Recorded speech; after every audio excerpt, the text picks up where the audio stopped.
It started like any ordinary weekend at my cabin by the lake. The air was crisp, the water calm, and for once I had managed to get away from the daily grind to soak in the serenity of nature. I'd owned the place for years, a cozy, tucked-away retreat that sat right on the edge of the lake, complete with a private dock and the kind of view people dream of. It was the kind of morning where you forget the world exists. That is, until Karen showed up. I had just set my coffee down when I noticed a familiar SUV creeping past the edge of the tree line. It didn't belong to any of my friends or neighbors. No, it was the HOA patrol vehicle. And behind the wheel, none other than Karen, the self-appointed queen of the Homeowners Association. Karen didn't hold an official title. She didn't need one. She acted like she ran the entire lake community, bossing people around and citing rules that she clearly made up herself. If there was ever a problem, big or small, Karen was the first to escalate it. And if there wasn't a problem, she'd make one up. She parked near the path that led to my dock, got out, and started pacing. I watched for a few minutes, hoping maybe she was lost or confused. But deep down, I knew better. Something was brewing. I went down to greet her, thinking maybe, just maybe, we could have a civil conversation. Instead, she started recording me with her phone before I could even say hello. That's when I knew this wasn't going to be a normal HOA visit. Karen accused me of squatting. She said I had no right to be trespassing on what she claimed was HOA-controlled lakefront land. She said I didn't have a visible HOA permit, that my dock violated community codes, and that if I didn't vacate the area immediately, she would involve law enforcement. I tried to explain calmly that I owned the cabin, the dock, and the land all the way to the shoreline. I even offered to show her documentation, but she wasn't having it. Karen didn't want facts. She wanted a scene. She waved me off and stormed back to her car, still recording, shouting that she was calling the police. I couldn't believe it. Imagine standing on your own property, being told you were trespassing by someone who didn't even have the authority to knock on your door. I wasn't just shocked, I was angry. This wasn't the first time Karen had crossed a line, but calling 911? That was something else entirely. I stepped back, trying to stay calm, knowing how these things could easily spiral if I said the wrong thing. I didn't want to give her any reason to escalate further, especially with the police on their way. 15 minutes later, a sheriff's deputy pulled up. To his credit, he looked confused when he saw the scene. A middle-aged woman yelling at a quiet man standing on the porch of a well-maintained cabin. He spoke to her first, and I could hear her ranting about community bylaws and unauthorized use of HOA property. Then he came over to me. I greeted him politely and handed over my ID, my property deed, and a printed copy of my boundary survey, all of which clearly showed that the cabin and dock were part of a single, privately owned lot. The deputy reviewed everything carefully. I could see the shift in his expression as he realized what was really happening. Karen kept interrupting, trying to inject more nonsense into the conversation. She insisted I had forged documents, that the HOA had final say over dock access, and that I was a security risk to the neighborhood. The deputy asked her to stand aside while he clarified a few things. As he continued questioning her, it became clear that she had no legal standing, no proof, no position, no idea what she was talking about. Just an inflated sense of power and a deep-rooted need to control things that didn't belong to her. While this circus played out, a few nearby residents started gathering, drawn in by the raised voices and flashing police lights. I could hear the murmurs as some of them realized what was happening.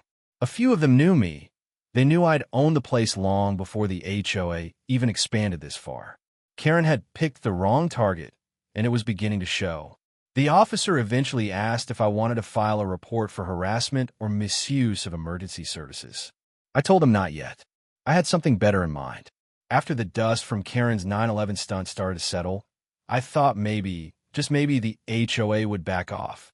Surely, with the police confirming my ownership and a stack of legal documents in my hand, they'd realize they had overstepped. But the next morning, reality set in. These people weren't just misinformed. They were organized, delusional, and dead set on enforcing rules that had no basis in law.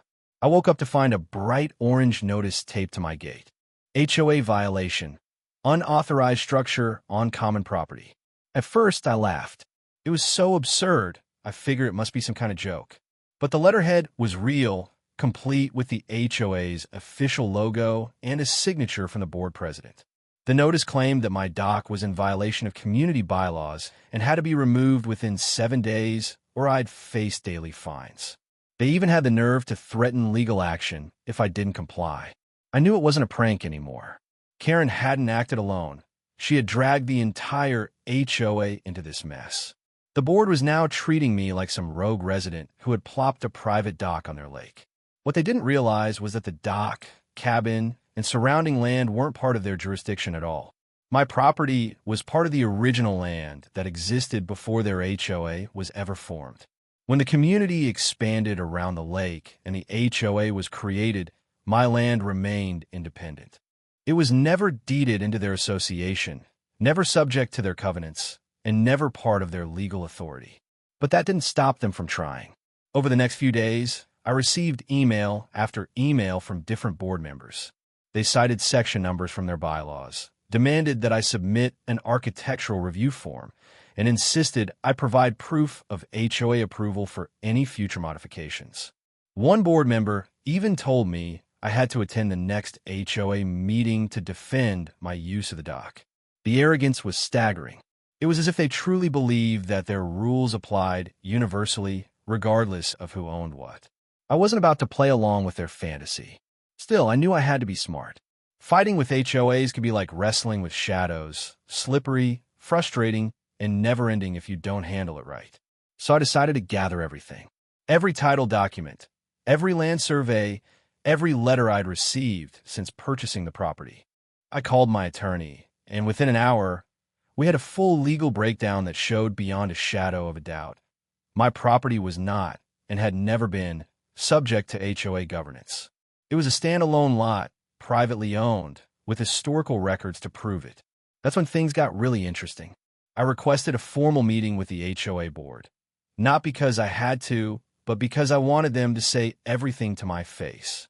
I wanted them to double down on their bogus rules, on record, in front of witnesses.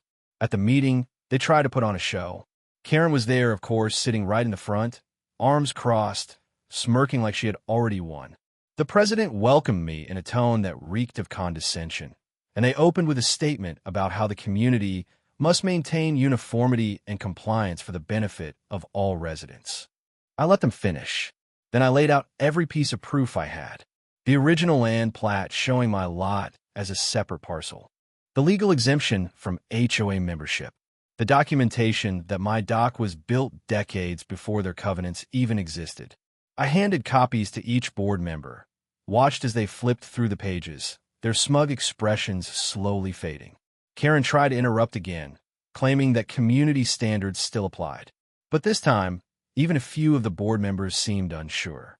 One of them asked if they had ever formally annexed my property. Another mumbled something about needing to review the bylaws more closely. What became crystal clear in that moment was that the HOA had been bluffing. They had been trying to enforce rules without doing the homework. They'd assumed everyone around the lake fell under their control, never bothering to actually check the boundaries or ownership records. Karen's vendetta had sent them all charging into a fight they weren't prepared for.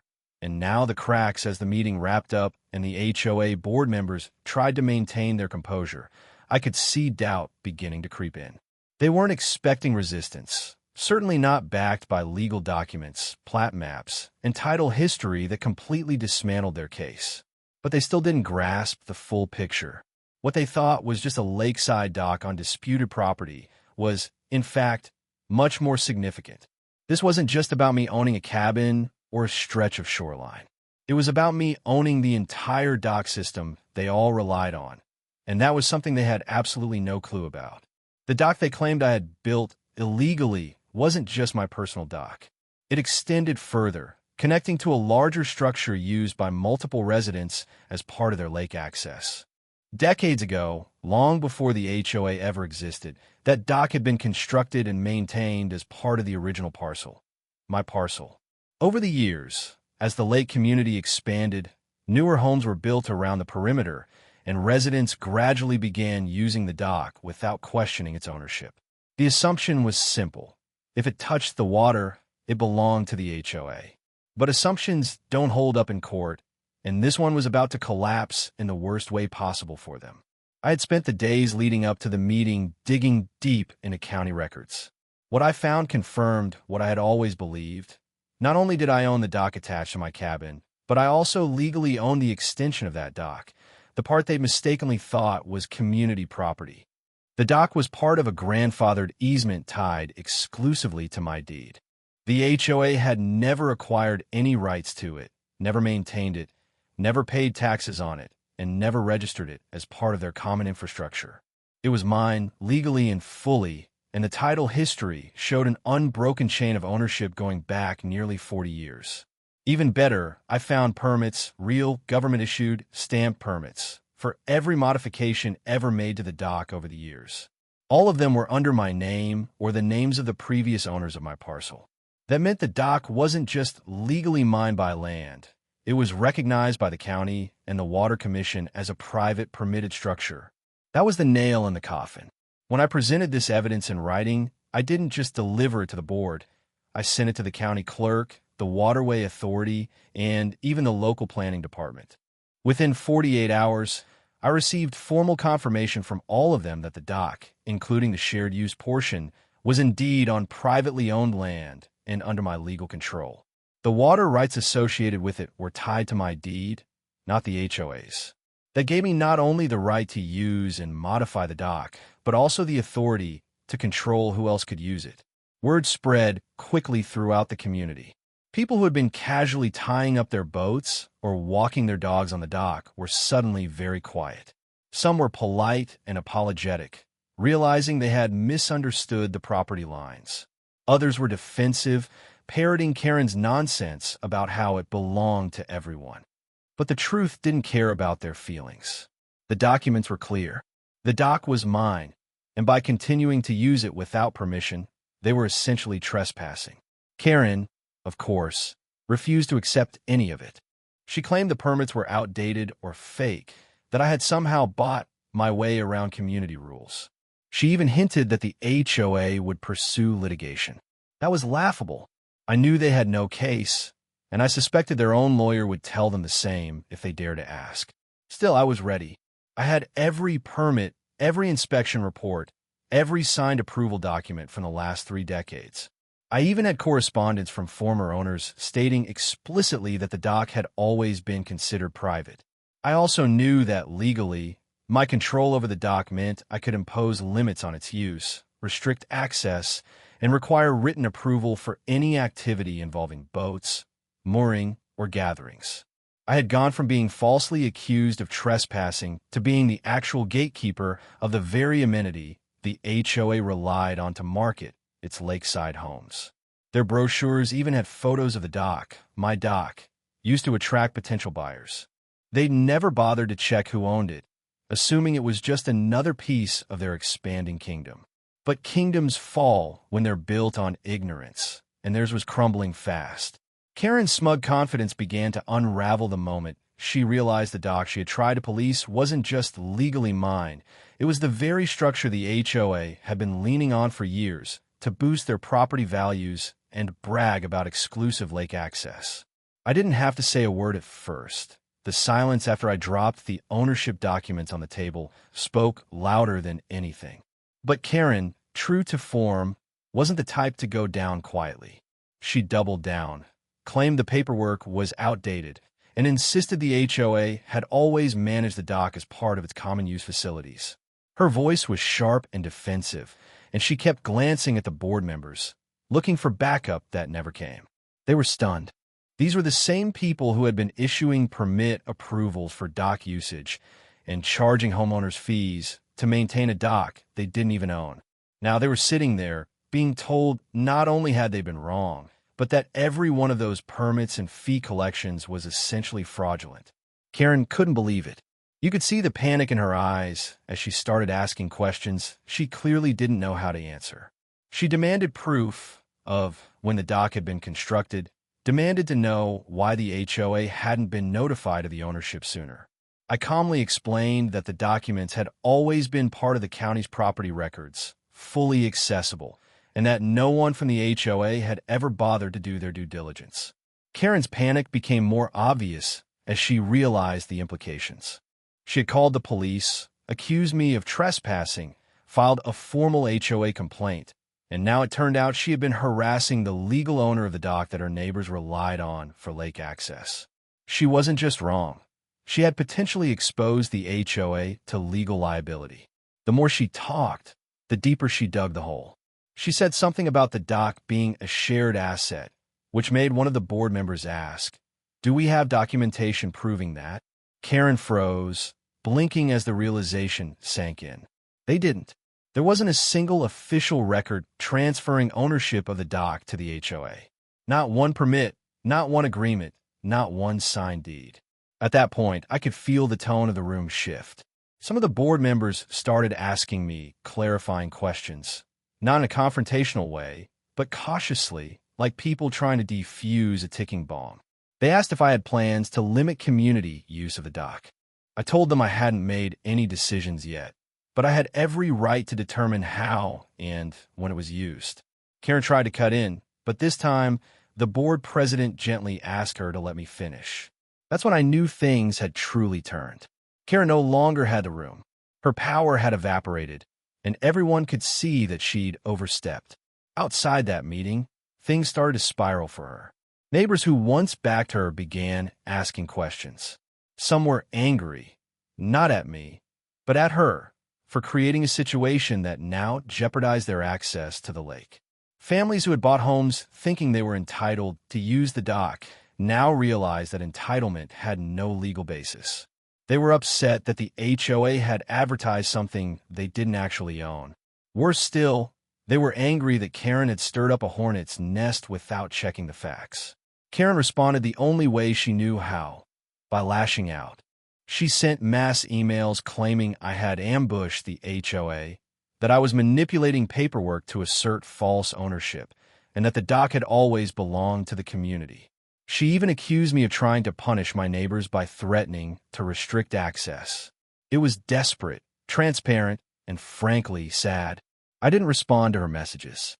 I didn't need to. The truth was out, and the damage had been done, not by me, but by her own arrogance. The more Karen fought to hold onto control, the more isolated she became. People stopped returning her calls. Longtime supporters on the board started distancing themselves. At a follow-up meeting, one of the board members even apologized to me privately, admitting they'd never really looked into the dock's ownership and had just assumed it was HOA managed because Karen said so. That comment stuck with me. All of this chaos, police involvement, threats of legal action, neighborhood tension, had started because one person with no authority thought she had all the power. It was a textbook example of what happens when leadership is based on ego instead of facts. Karen had tried to play Queen of the Lake, barking orders and slapping rules on anything that moved. But the moment she faced someone who knew the law better than she did, her entire kingdom began to collapse.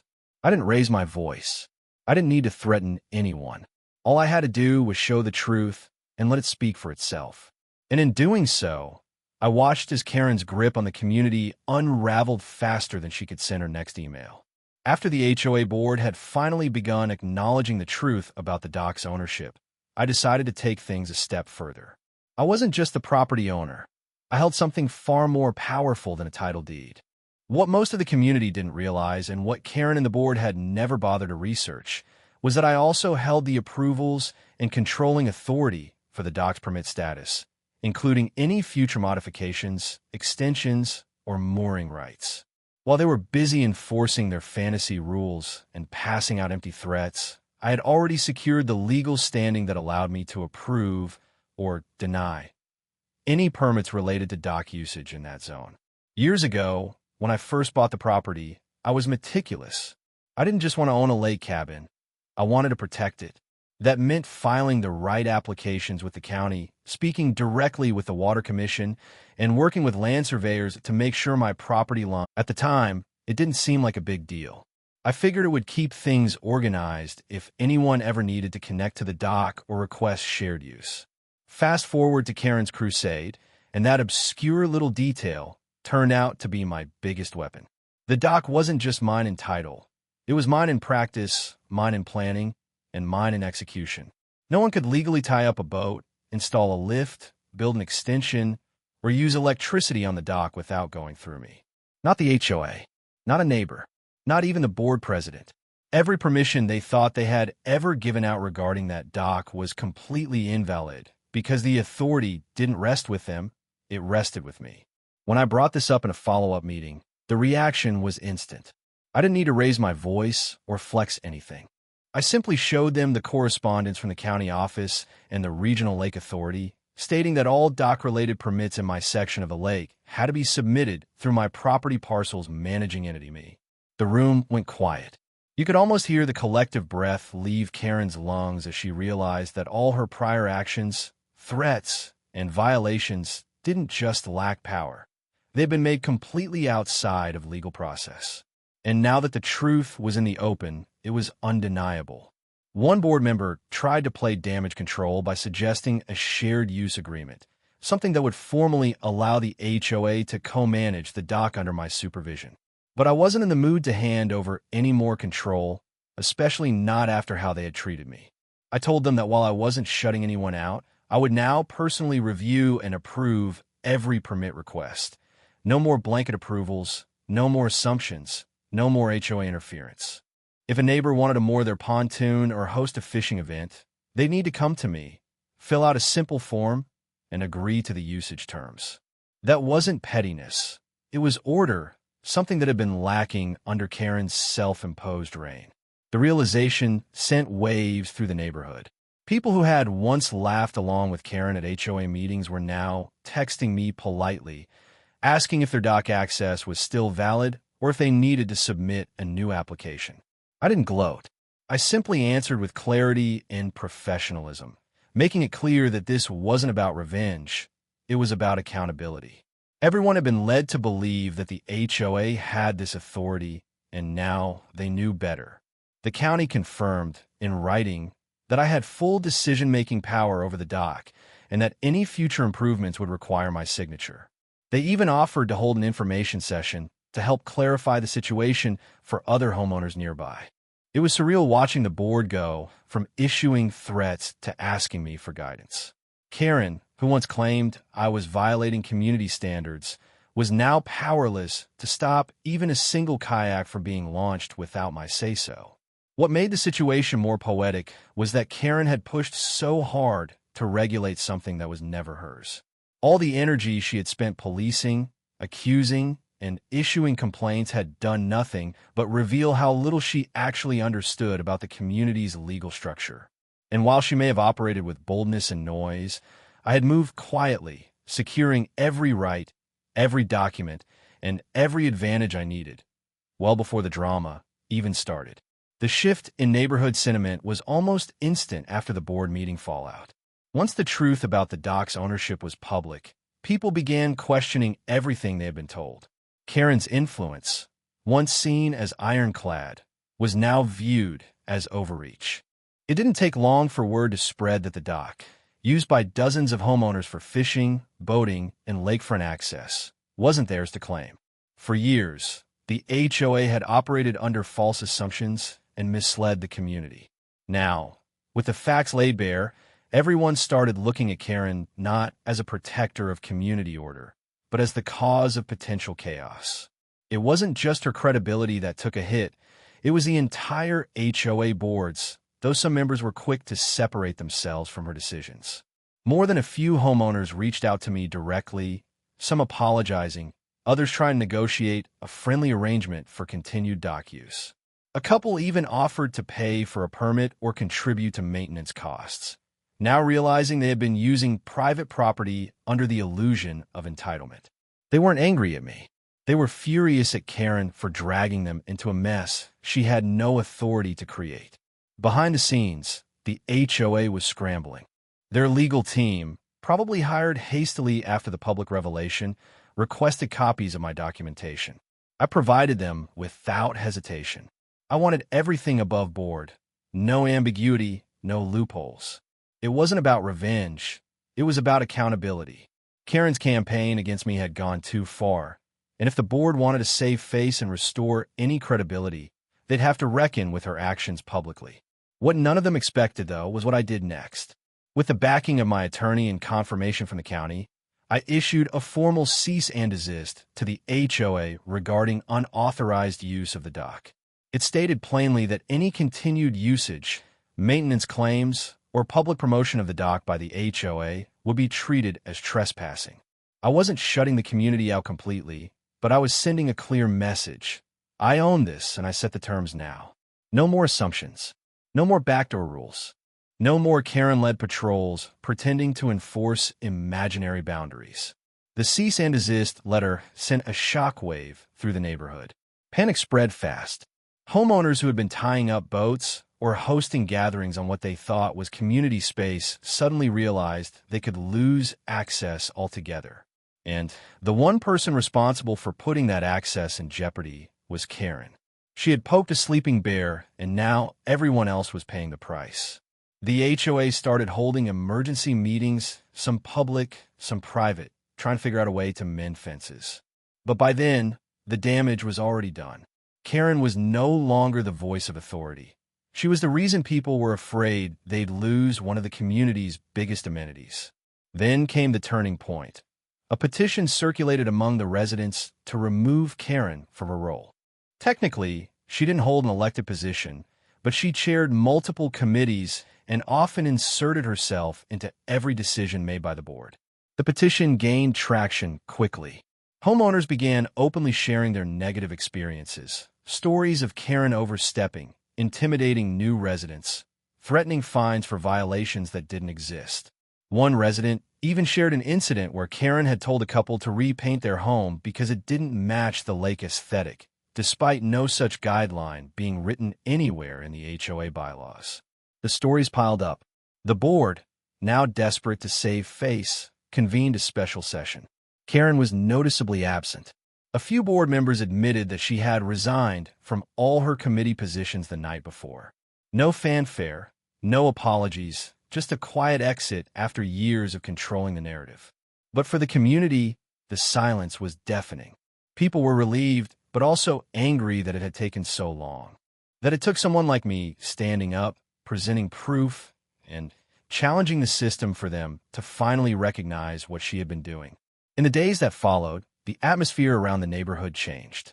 Homeowners who once avoided me now waved. Some stopped by with coffee. A few brought home-baked goods as a gesture of goodwill. One family told me that Karen had warned them against associating with me, claiming I was a threat to community values. That same family now thanked me for protecting what was rightfully mine and for standing up to someone they never felt comfortable confronting on their own. Though I didn't make immediate changes to dock access, I let it be known that going forward, all usage would be based on written permission and subject to respectful guidelines. If people wanted to use the space, they'd have to go through me, and I made that known not as a punishment, but as a new standard based on truth, fairness, and property rights. The days of blind HOA rule and unchecked Karen interference were over. The community had been shaken awake, and now they knew the value of asking questions, reading fine print, and knowing who really holds the keys.